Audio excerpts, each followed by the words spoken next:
کی اذان، یہ پانچوں وقت کی اذان جو آپ دیتے ہو، جس طریقے سے پڑھتے ہو، کیا قرآن میں کہیں ہے؟ قرآن کے 300 پارے پڑھ ڈالو، 114 سورتیں پڑھ ڈالو، 6666 آیتیں پڑھ ڈالو، پورے قرآن میں یہ کہیں نہیں ملے گا۔ تم کہتے ہو سب اللہ ہی کے چاہنے سے ہوتا، ہم کہتے ہیں اگر اللہ ہی کے چاہنے سے ہوتا اور رسول کے چاہنے سے کچھ نہیں ہوتا تو ہمارا عقیدہ تو یہ ہے کہ رسول وہ چاہتے ہی دیکھتے جو اللہ نہ چاہے، مگر تم نے الگ الگ کر دیا۔ تو قرآن کا پارہ دکھاؤ، قرآن کی کوئی سورت دکھاؤ، قرآن کی کوئی آیت دکھاؤ کہ جس طریقے سے تم اذان دیتے ہو قرآن میں کہیں لکھا ہے قیامت آ جائے گی، تم کوئی آیت نہیں دکھا سکتے، اور جب نہیں دکھا سکتے تو اب تم نے لکھا ہے رسول کے چاہنے سے کچھ نہیں ہوتا، تب تمہیں اذان دینے کا کوئی حق نہیں ہے۔ اب فجر کی اذان بند کرو، ظہر کی اذان بند کرو، عصر کی اذان بند کرو، مغرب کی اذان بند کرو، عشاء کی اذان بند کرو۔ اگر اذان دینی سے تو اس کی ایک ہی صورت ہے کہ کالپی شریف کے آستانے پر آؤ، حضور صاحب سجادہ کے قدموں کو پکڑ کے توبہ کر کے وہابیے سے یہ کہو میں مجرم ہوں آقا، مجھے ساتھ لے لو کہ رستے میں ہے جا بجا تھانے والا۔ نعرہ تکبیر، نعرہ رسالت۔ بولو اذان کس کے چاہنے سے دی جاتی ہے؟ رسول کے چاہنے سے۔ بولو کس کے؟ رسول کے۔ کس کے؟ تو وہابی کو اذان دینی چاہیے۔ اب وہابی ملے گا کیا کہو گے؟ اذان بند کرو۔ بھول جاتے ہیں کیا کرو؟ بند کیا کرو؟ مگر کیا کیا بند کریں گے؟ اذان کے بعد نمبر ہے نماز کا۔ کتنے وقت کی نماز آپ پڑھتے ہو؟ کتنے وقت کی؟ کتنے وقت کی؟ اللہ نے فرض کتنی کیا تھا؟ معراج کی رات جب سرکار گئے تو اللہ نے کہا محبوب جب کوئی کہیں جاتا کچھ تحفہ لے کے جاتا، آپ آئے ہو تو کیا لائے ہو؟ التحیات للہ والصلوات والطیبات، مولا یہ بدنی مالی عبادت ہے سب تیرے لیے۔ اللہ نے قبول فرما لیا۔ چلنے لگے تو آقا نے کہا مولا جا رہا ہو، امتی پوچھیں گے میرے لیے کیا لائے ہو؟ تو اللہ نے کہا محبوب لے جاؤ۔ مولا کیا لے جاؤ؟ کہ 50 وقت کی نماز ہے۔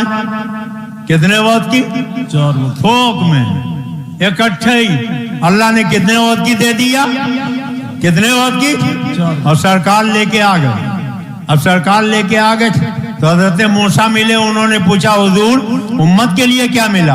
کہا 50 وقت کی نماز ہے۔ کہا رے بہت زیادہ، میری امت پہ 2 وقت کی نمازیں فرض نہیں پڑھ پائی، آپ کی 50 کیا پڑھ پائے گی؟ کہا پھر؟ کہا آپ کا رب بڑا کریم ہے، آپ کو بہت چاہتا ہے، آپ جا کے اپنے رب سے کہیے آپ کی چاہت پوری کرے گا، کچھ کم کر دے گا۔ تو نبی کا عقیدہ ہے کہ رسول کے چاہنے سے ہوتا ہے، اور کھرے کا عقیدہ ہے، چمبوڑیے کا عقیدہ ہے، یہ پروڑے کا عقیدہ ہے کہ رسول کے چاہنے سے کچھ نہیں ہوتا۔ حضرت سید عالم گئے، اللہ نے کہا محبوب کیسے آ گئے؟ کہا مولا تو نے 50 وقت کی نمازیں دے دی، بہت زیادہ ہے، کچھ کم کر دے۔ تو اللہ نے بھی نہیں کہا کہ مولا سب تو، اللہ نے نہیں کہا کہ محبوب سب میرے ہی چاہنے سے ہوتا ہے، تمہارے چاہنے سے کچھ نہیں ہوتا، اب جاؤ جو دینا تھا دے دیا، اب کچھ نہیں ہوگا۔ اللہ نے کہا محبوب میں نے 50 دیا تھا، تم چاہتے ہو کم کر دیا جائے، جاؤ 5 کم کر دیا۔ کتنی کم ہو گئی؟ کتنی؟ اچھا یہ 5 جو کم ہوئی کس کے چاہنے؟ اشرف علی تھانوی کے، رشید احمد گنگوئی کے، قاسم نانوتوی کے، خلیل احمد امبیٹوی کے، کس کے چاہنے سے کم ہوئی؟ سرکار کی۔ کتنی رہ گئی؟ حضرت موسیٰ نے پوچھا کیا ہوا؟ کہا 5 کم ہوئی۔ کہا پھر جائیے۔ پھر کہا تو اللہ نے کہا جاؤ 5 اور کم کر دیا۔ کہا پھر جائیے، 9 مرتبہ گئے۔ کتنی معاف ہو گئی؟ کتنی؟ کتنی؟ اب کتنی رہ گئی؟ اللہ نے کہا محبوب یہ 5 لے جاؤ، اپنی امت کو دے دینا، کہہ دینا وہ پڑھیں 5، اور ان کی 5 جب میرے پاس پہنچے گی تو میں رحمت کا ایک نقطہ لگا دوں گا، پڑھیں گے 5 مگر ثواب انہیں 50 کا ملے گا۔ اب بولو دنیا کے کسی کام میں اتنا فائدہ ہے کہ 5 کے بدلے 50 ملے؟ پڑھو 5 مگر ثواب 50 ملے گا۔ تو ڈائریکٹ اللہ نے کتنی فرض کی؟ کتنی؟ 50۔ اور وسیلے سے کتنی کم کر دیا؟ 45۔ نبی کے چاہنے سے کتنی رہ گئی؟ 5۔ حضرت موسیٰ نے کہا پھر جائیے۔ آپ تو سوچ رہے ہوں گے کہا سرکار چلے جاتے، ایک دم سے چھٹی مل جاتی تھی. آقا بھی نہیں کہتے اب 9 مرتبہ جا چکا ہوں, اب میرے جانے سے کچھ نہیں ہوگا, یقین ہے میرا رب مجھ کو چاہتا ہے, کم تو کر دے گا, مگر کہتا ہے مجھے جاتے ہوئے شرم آتی ہے, اب بس 5 ہی رہنے دو. حضرت سرکار لے کر آ گئے 5. اب میں سوچنے لگا اگر کہیں یہ 50 جو لوگ کہتے ہیں رسول کے چاہنے سے کچھ نہیں ہوتا, تب بولو ان کو کتنی پڑھنی چاہیے, وہابیوں کو کتنی پڑھنی چاہیے, ہم سنیوں کو کتنی پڑھنی چاہیے, جو وسیلہ مانتے ہیں ان کو کتنی پڑھنی چاہیے, اور جو ڈائریکٹ والے ان کو کتنی پڑھنی چاہیے. اب ان سے کو ایک مرتبہ مسجد میں چلے جاؤ, فجر ختم, ظہر شروع, ظہر ختم, عصر شروع, عصر ختم, مغرب شروع, مغرب ختم, عشاء شروع, عشاء ختم, فجر شروع. اب 5 پڑھتے پڑھتے دوسرے دن کا سورج نکل آئے گا, مسجد میں شامی کباب بناتے رہو, تمہاری ارتھی نکلے گی, تم نہیں نکل سکتے. اب اگر 5 پڑھنی ہے تو اس کی ایک ہی صورت ہے کہ تم تخویت الایمان کو آگ لگاؤ, وہابیت سے توبہ کرو, حضور صاحب سجادہ کے قدموں کو پکڑ کے کہو میں مجرم ہوں آقا مجھے ساتھ لے لو, کہ رستے میں ہیں جا بجا تانے والے. میں سوچنے لگا مولا تو عالم الغیب و شہادت ہے, تجھے معلوم ہے کہ 5 ہی باقی رہے گی, تو ایک دم سے 5 کیوں نہیں 45 کیوں نہیں معاف کر دیا سرکار, آپ نے بار بار جا کے کیوں کہا یہ ایک دم سے 45 کیوں نہیں معاف کروا دیا, تو کیا عجب رہا ہو. ادھر سرکار جاتے, ادھر حضرت موسیٰ ہاتھ اٹھا کے کہتے ہو مولا میں نے کہا تھا میں تجھے دیکھنا چاہتا ہوں, تو نے لڑدڑانی کہہ دیا تھا میں نہیں دیکھ سکا, مگر آج تیرا محبوب تجھے دیکھ رہا ہے, تو اے میرے مولا ایک دم سے 45 معاف نہ کرنا, 5 کر کے معاف کرنا, تاکہ تیرا محبوب بار بار تجھے دیکھے, اور دیکھنے والی نگاہوں کو بار بار میں دیکھو. سب لوگ کدھر وہ ہے ادھر دیکھ رہے ہیں, سب لوگ کدھر وہ ہے ادھر دیکھ رہے ہیں, ہم دیکھنے والے کی نظر دیں. نعرہ تکبیر, نعرہ رسالت, مشائخ کالپی کانفرنس. اچھا ایک بات اور بتائیے, آپ کے ہاں لوگ مرتے بھی ہیں نہیں مرتے؟ جس کو نہ مرنا ہو ذرا ہاتھ اٹھا دے. اچھا سب مرنے کے لیے تیار بیٹھے, جس کو مرنا ہے وہ ہاتھ اٹھا دے. ماشاءاللہ. تو جب آدمی مر جاتا ہے تو آپ کیا کرتے ہو؟ نہلایا دھلایا, کفن پہنایا, نماز جنازہ پڑھی اور لے جا کے دفن کر دی. یہ نماز جنازہ جو آپ پڑھتے ہو, قرآن میں 30 پارے 114 سورت ہے, 6666 آیت ہے, کیا کہیں قرآن میں ہے؟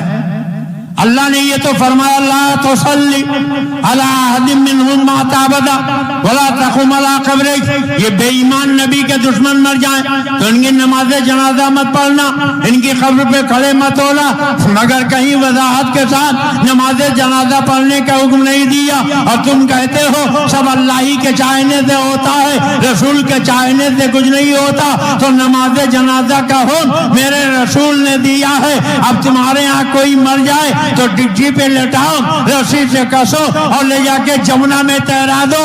اگر نماز جنازہ پڑھنی ہے تو اس کی یہی صورت ہے, سرکار غیاث ملت کے قدموں کو پکڑ کے اپنی وہابیت سے توبہ کرو اور کہے میں مجرم ہوں آقا مجھے ساتھ لے لو, کہ رستے میں ہے جا بجا تھانے والے.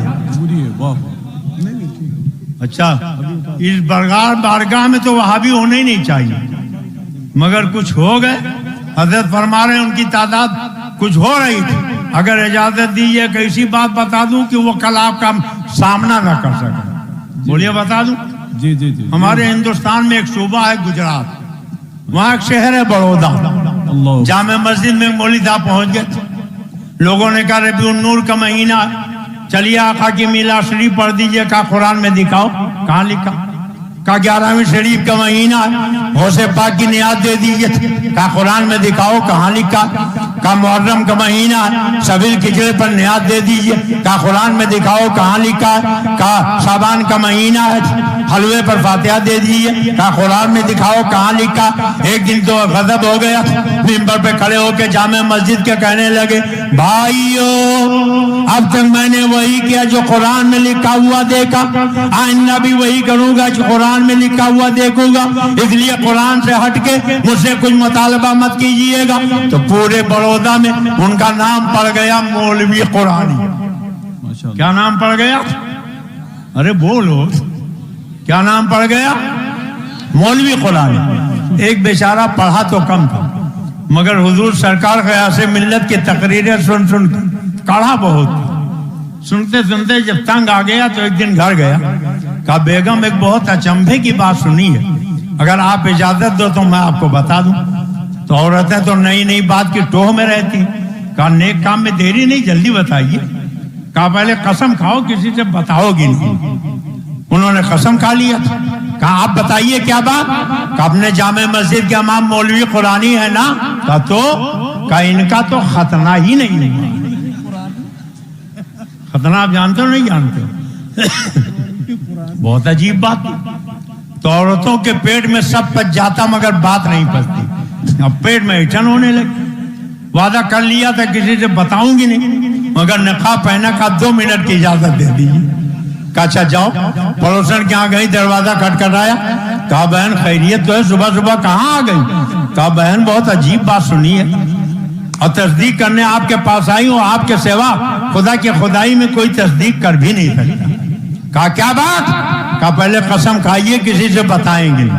انہوں نے بھی قسم کھا لیا. کہا بتاؤ کیا بات؟ کہا اپنے جامع مسجد کے امام مولوی قرانی ہے نا. کہا تو کہا ہم نے سنا ان کا ختنہ نہیں ہوا. اب ان کے پیٹ میں بھی مروڑ شروع ہو گئی. وہ اپنے پڑوسن کے یہاں پہنچی. پورے بڑودہ کی عورتوں میں بات پھیل گئی. ایک عورت سے برداشت نہ, وہ سیدھے مولوی قرانی کے گھر پہنچ گئی. مولوی آئی نکلی. کہا خیریت تو ہے؟ کہاں آ گئی؟ کہا کیا خیریت بتاؤں, بہت عجیب بات بہن سنی ہے اور آپ کے سوا کوئی تصدیق کر بھی نہیں سکتا. کہا کیا بات؟ کہا میں نے سنا ہے آپ کے مولوی قرانی کا ختنہ بھی نہیں ہوا. اور فول بکنے لگی. کیا بدتمیزی کر رہی ہو, کیا بکواس کر رہی ہو؟ اتنے میں مولوی قرانی آ گئے. کہا کیا ہوا بیگم؟ کہا یہ دیکھو, یہ ایک کے بعد دوسری بات تیسری, یہ لائن لگی ہے عورتوں کی. سب آئی ہے اور کہہ رہے ہیں آپ کے مولوی قرانی کا ختنہ نہیں ہوا.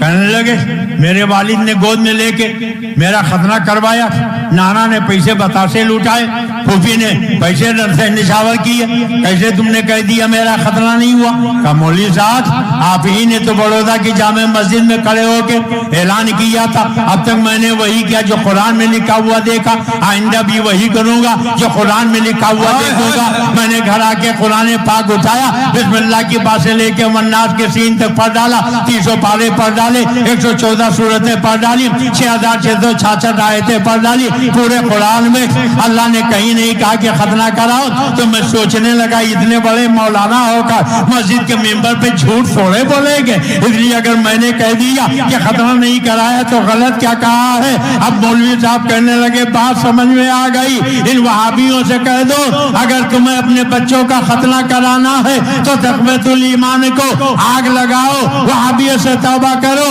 حضور صاحب سجادہ کے قدموں کا بوسہ لے کے کہو میں مجرم ہوں آقا, مجھے ساتھ لے لو, کہ رستے میں ہے جا بجا کھانے والا.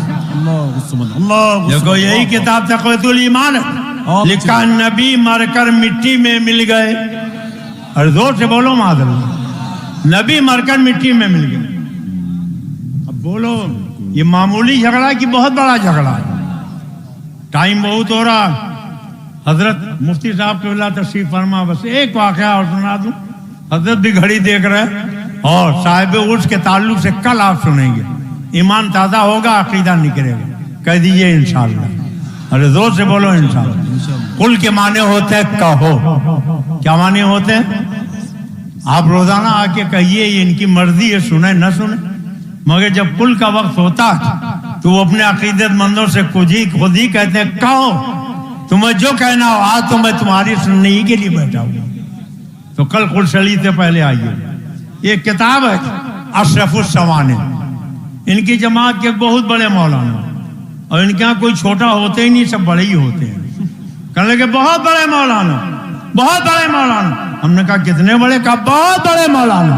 ہم نے کہا کتنے بڑے؟ کہا بہت بڑے مولانا. ہم نے کہا اتنے بڑے تو انہوں نے کام کیا کیا؟ کہا انہوں نے کتابیں لکھی. ہم نے کہا کون سی کتاب لکھی؟ کہا بہشتی زیور لکھی.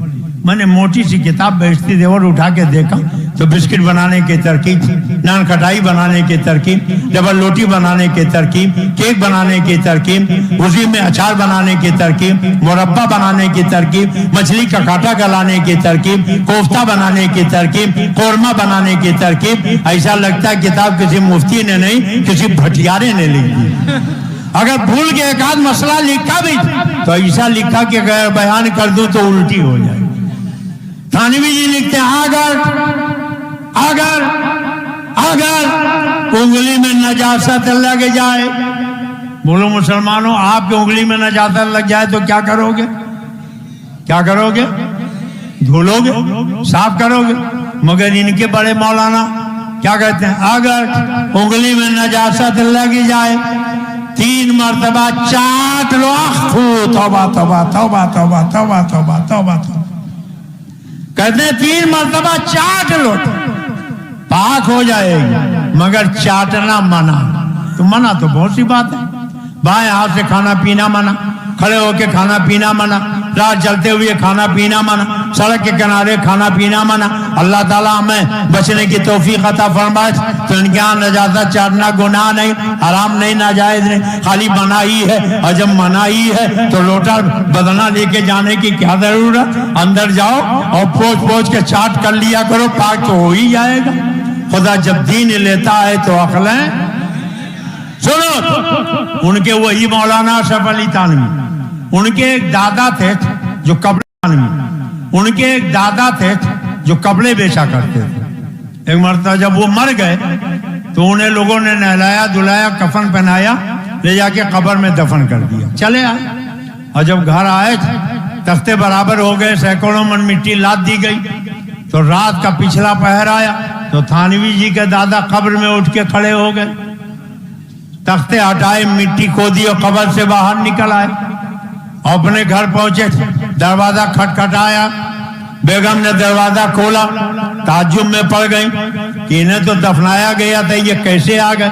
اب یہ نہیں لکھا کفن پہن کے آئے تھے کہ مادرداد برہنہ آئے تھے، یا آپ کی مرضی جو چاہے وہ سمجھ لے. بہرحال وہ آئے، دروازہ کھٹکھٹایا اور خالی ہاتھ نہیں آئے، مٹھائی کا ڈبہ لے کے آئے. تو 2-4 وہابی جو یہاں ہو گئے ان سے پوچھئے، جب آپ لوگوں نے تھانوی کے دادا کو دفنایا تھا تو کیا قبر میں شکر کی بوری بھی رکھ دی تھی؟ کیا کڑھائی بھی رکھ دیا تھا؟ کیا کسی حلوائی کو بھی لٹا دیا تھا؟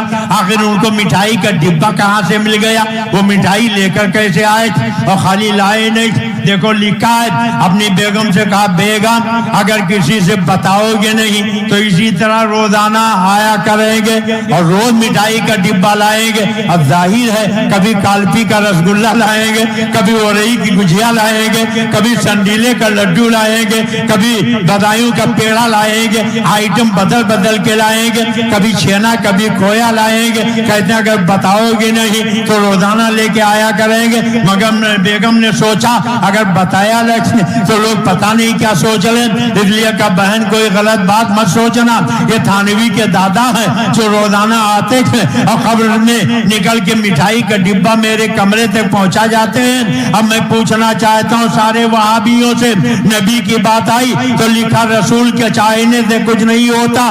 نبی معاذ اللہ مر کر مٹی میں مل گئے، نبی کو پیٹ پیچھے کی خبر نہیں، نبی کو غیب کا علم نہیں. حسین کے نانا کی بات آئی تو لکھا مر کر مٹی میں مل گئے، ان کے چاہنے سے کچھ نہیں ہوتا. اور تھانوی کے دادا کی بات آئی تو قبر میں زندہ بھی مان لیا، غیب دا بھی مان لیا، اختیار والا بھی مان لیا. پتہ چلا مانا تم نے بھی ہے، مانا ہم نے بھی ہے. فرق یہ ہے اشرف علی تھانوی کے دادا کو تم نے مانا ہے، حسنین کریمین کے نانا کو ہم نے مانا ہے. تو حسنین کے نانا کی محبت ہمیں مبارک ہو اور وہابیوں کی ان کے گرو گھنٹالوں کی محبت تمہیں مبارک ہو.